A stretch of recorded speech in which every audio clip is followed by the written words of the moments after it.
Chapter 15, and we start off with an excerpt from Dr. Graham's collected notes. Moth, I gave you my life. Flame, I allow you to kiss me. That is from Hazrat Inyat Kun, Sufi teacher. They took the Argo down, and were met not by monarch staff, but by military and government suits. And Admiral stands. Colonel, he said to Foster, I'd like a moment with you and your men. The Admiral nodded at the rest of them. I'll see you momentarily. What's the deal with that? Mark asked. I thought those guys were monarch. Sort of yes, sort of no, Coleman answered. They're sort of on loan. We've never had to test the chain of command. Mark's mind flashed back to Emma, talking about the government's intentions, and if the word had come down earlier to kill all of the Titans. But Serizawa said no. Who would G-Team have answered to? Back in the Situation Room, horrific scenes played out on the monitors. Cities in smoking ruin, military units pounding a half-dozen different Titans to no obvious effect. Mark was aghast. But his up-close and personal experiences with these monsters were making him a little numb. Viviani's loss had been personal to him, Andrew's death devastating, even though intellectually he knew every one of those thousands, if not millions who are dying right now, were just as real and important to the people who'd love them. He couldn't grieve for them all. His mind wouldn't let him. If he felt for each of those abstract casualties, what he felt when he lost Andrew, he would go insane. Anyone would. That didn't mean he didn't feel anything, though, and certainly didn't mean he wanted it to go on. When he pulled back from the worldwide tragedy, looking not at the individual events, but instead at the global tracking data, some interesting patterns began to emerge. Tantalizingly familiar. There was something there, something he almost recognized. Stans began the meeting. Moscow, London, Washington, D.C., all under attack. On every continent, the Titans were triggering earthquakes, wildfires, tsunamis, and disasters we don't even have names for yet. As he spoke, more images appeared. Ghidorah's storm was now many storms, from supercells to immense squall lines sweeping through inland areas, spawning thunderstorms and tornadoes by the thousands. Rodan was out there too. Motion capture planes and ground bases showed volcanoes erupting as he flew past them. The satellite data presented a string of eruptions that coincided with his flight path, sending megatons of volcanic ash and gases into the atmosphere. Stanton's words came to the forefront in his mind. It literally did seem like Ghidorah was trying to tear the Earth's ecosystem back down to the bones and start over. Or maybe Monster Zero just hated everything, and the destruction was a process, a goal in of itself.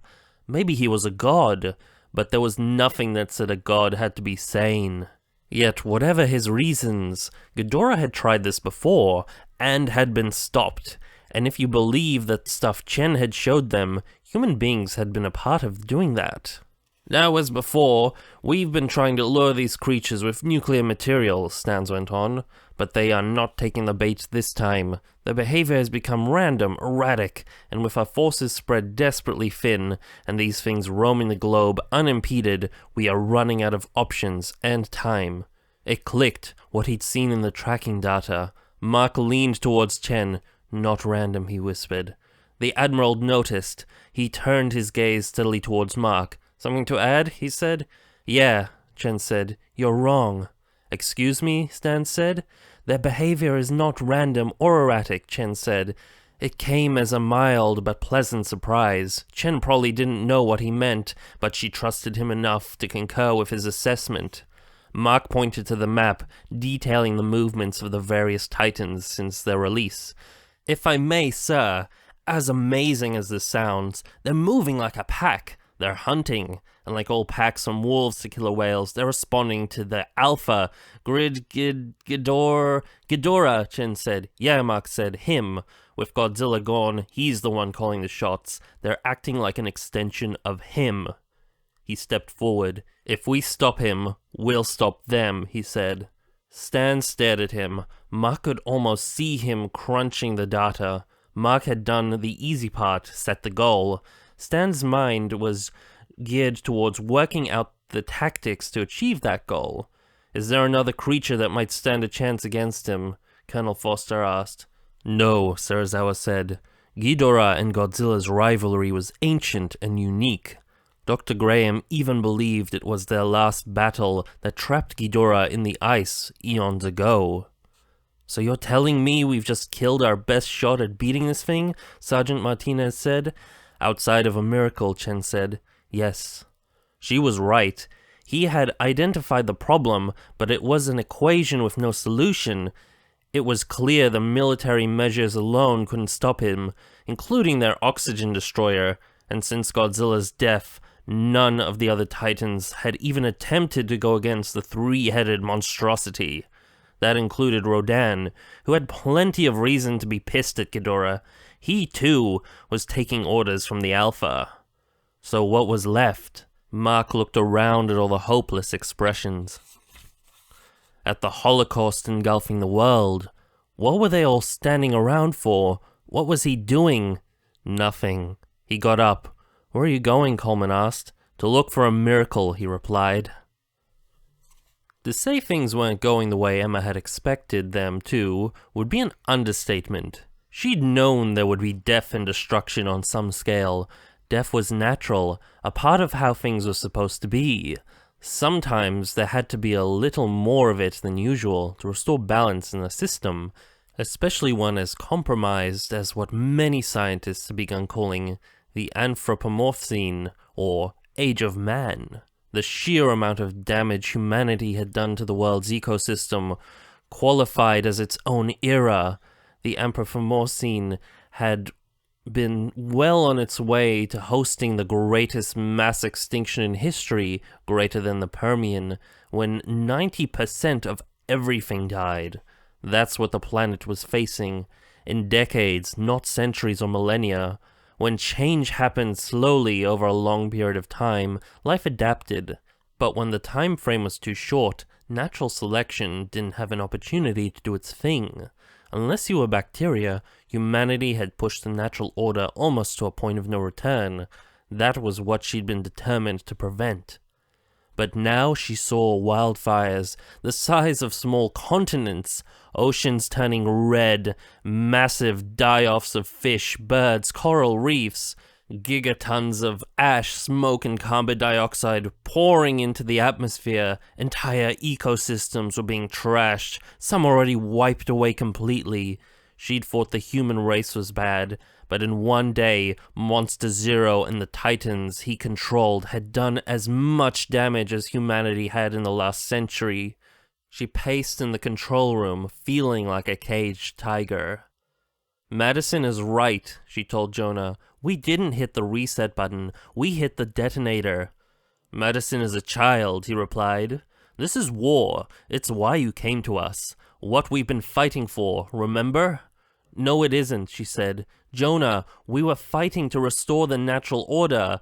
That meant humans and Titans coexisting in balance. But with Godzilla gone, Monster Zero isn't using the Titans to restore the planet. He's using them to destroy it. This isn't coexistence. It's extermination." "But not for us," Jonah said. She turned to look at him. What was he talking about? He poured a scotch. "Fancy a drink," he said. "A drink?" She was incredulous. He shrugged and poured a second one for her anyway. "Did I ever tell you how my daughter died?" he asked. Abducted on her way home from school. They found her 6 days later in a storm drain, while I was out fighting some dirty war for my country, trying to make the world a better place, like you are. He knocked back the drink. "I've seen human nature firsthand. It doesn't change, it just gets worse. So I'm sorry if Monster Zero wasn't exactly what we were planning, but we already opened Pandora's box. There's no closing it now." She had been thinking about that a lot, and she knew the Pandora story, how she let every disease and hardship out of the box the gods had trapped them in. But after all the demons escaped, One thing that remained in the box was a lips, the personification of hope. She nodded at the orca. Maybe there is, she said, pointing to one of the monitors showing the evacuation of Boston. Fenway Park was a minor hub for the airlift. Oh, don't be stupid. You broadcast again and you'll expose us all, Jonah said. She pressed on. These creatures communicate like whales, okay? She said, they can hear sonar for thousands of miles, so let's send a team. Let's broadcast the orca from Fenway. It's just a few miles out from here. I can use the stadium to amplify the signal. That might break Monster Zero's hold over them and stop these attacks. The city's being evacuated, so it'll be safe. And then what? Jonah asked. I'll figure out what the hell Monster Zero really is and how to stop it. Jonah's lips thinned. Before Monarch finds us, I'm sure your real friends will be happy to see you again. We can't just sit here, Emma said. This isn't the world we wanted. Once you said that the world always belonged to them, so maybe it's time we give it back. She shook her head. No, she said, not like this. She stared towards the orca. If Jonah didn't want to stick his neck out, she would do it without him. It had to be tried. Behind her, she heard the click of a gun cocking. She turned back and saw him holding a pistol. Jonah, what are you doing? The things I've done, he said, the voice grim. The things I've seen. Humanity is a disease, and the fewer of them there are, the better it is for me. He smiled. Thank you, Doctor. You've cleared the way for us, and when the dust settles, we will live like kings. He turned to one of his men. Sergeant Travis, he said. Sir? Do me a favor. If Dr. Russell goes anywhere near the orca, slit her daughter's throat. Yes, sir, the mercenary said. Jonah got up and slid the drink he'd poured for her across the table. Enjoy your drink. Even over the intercom, without being able to see him, Jonah's voice sent a chill through Maddie. She hadn't known about his daughter. It was terrible what had happened to her, but it didn't excuse him for all the murdering he'd done and was planning on doing.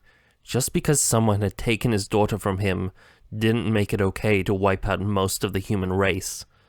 Andrew's death had hurt her mother and father, and they had both reacted badly, done bad things. Mum worst of all, but at least she still had a soul. She was willing to try to set things right, as they could be. But Jonah's soul was long gone. She had no doubt that he would cut her throat himself if he thought it necessary, or maybe even just for the hell of it. Her mother knew that too. She was willing to risk pretty much anyone's life, except Maddie's. Her eyes drifted back to the photo she'd pulled up on her pad. It was all of them, the whole family sitting on the stoop of their house in Boston, in front of the blue door. Mom on the side, Dad on the other, and Andrew in between them. Dad had set the camera up on a tripod and put it on a timer. It had taken 4 attempts to get the final shot because Andrew kept making goofy faces. Dad had finally changed the timing without telling anyone. They had taken it a few days before it happened. It was maybe the last time she had felt like everything was all right. Now they were back in Boston, or at least near it, as the map of Monarch bunkers on a wall confirmed. Bunker 9. She thought over her mum's plan to amplify the orca's signal, and between that and the photo, something began stirring around in her mind. Something better than sitting in this room. Would Mum's idea work? She didn't know, but she remembered how Monster Zero had reacted back in Antarctica. At the very least, it would annoy him. At best, well, it could help. Help Monarch take him out. Help Dad. Mum couldn't do it now, not with Jonah's men watching her, but she could. On the deck of the oil rig, rain drove down like nails from the fuming clouds above. Ghidorah's storm was big now, bigger than any other weather system ever recorded. How long could the monster keep it up? If he blanketed the earth, or even a considerable chunk of it, in these clouds for weeks or months, it would have the practical effect of a nuclear winter. Green plants would die, followed by things that ate green plants, and then, well, everything else. Never mind all of the flooding, the saturation of reefs, with fresh water. And they had killed the only goddamn thing that might have stopped him.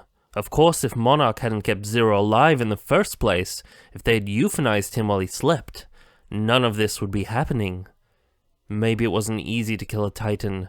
They had tried to fry a contained Muto once. In Japan, it hadn't worked. They had probably upgraded their kill switch technology in the past 5 years. But when it got right down to it, the only way to know if something would kill a Titan was to try it on one. They had tried to kill Godzilla ages ago with a nuclear bomb, and that hadn't worked. The oxygen destroyer hadn't killed Ghidorah. If they had tried to fry Ghidorah in his sleep, it might have merely awakened him. Maybe whatever Monarch had done, Monster Zero would be here now, bringing the rain. And none of that even mattered now. It was too late. Mark, wait! What are you doing? Sam Coleman following him. Why? Why did this guy keep trying to be his friend? But he was trying, wasn't he? Or maybe just trying to stop him from stealing an Offspray. I can't just sit down here, Sam, he said. I gotta do something. Like what? Like go find my daughter. How? Sam asked. Where are you gonna go? She's the only thing I've got left, Sam, he said. I wasn't there for her. I'm not gonna let that happen again. It hung like that for a moment, the two of them standing out in the rain. Okay, Sam said finally, genuine understanding in his expression. Good luck. Mark nodded, then strode on through the rain. He spotted an Offspray and climbed into the cockpit. He wasn't quite sure why. He didn't think he could fly the damn thing. And even if he could, Sam was right. Where would he go? Emma would have her someplace safe, in one of the Monarch shelters, probably, but which one? He didn't even know where most of them were. He closed his eyes and put his head down. Please, he thought, please. The pounding of the rain on the Offspray's metal roof slackened off. The wind dropped to nothing, and there was a smell. The moment after the rain, when the first kiss of the sun touched the damp earth. But there was no sun. Instead, when he opened his eyes and looked up at the dark clouds, Mark saw a brilliant light emerging. He stepped out of the Offspray to get a better look, to understand what he was seeing. The light shone from a pair of enormous wings, as if an angel was descending from the heavens. But an angel with the gossamer wings of an insect rather than feathered pinions. And the body those wings bore between them wasn't remotely human in form, more like an insect, but it felt like an angel, like an answer to a prayer. It could only be Mothra, the Titan his daughter had been reaching out to when Jonah's mercenaries arrived, a pupa no longer. And yet this didn't feel like a monster. It wasn't attacking them for one thing, but just revealing itself, almost as if it expected something from them. Whatever was going on, Mothra wasn't taking orders from Ghidorah. In fact, Monster Zero's storm continued to recede, as if it could not stand Mothra's light. This was something new. Even with Godzilla gone, Ghidorah wasn't in total control of all the Titans. One still stood apart. He remembered the ancient representation Chen had shown them, Godzilla and humans fighting side by side with this. For the first time since Antarctica, Mark felt hope.